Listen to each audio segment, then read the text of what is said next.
ఏందా నీకు కావాలా? నాకొద్దు, నాకేదొద్దు. సార్ అసలు మీకు థాట్ ఎలా వచ్చింది సార్? దీనికైనా ఇన్స్పిరేషన్ ఉందా లేక మీ అంతటా మీకే అనిపించిందా?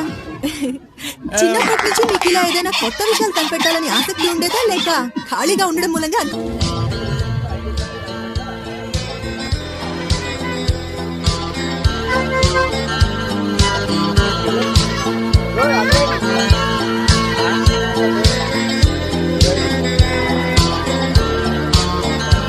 పల్లెటూరు బైకు ఈ నిదానస్తుడు ఇతను అసలు ఏమి నాకు ఒక టోటల్ చెప్పాలంటే ఇతను మాత్రం అసలు నాకు వద్దు సార్. పైకి లేపు. ఆయన ఏమైనా తక్కువ ఉన్నాడు, 65 ఉన్నాడు.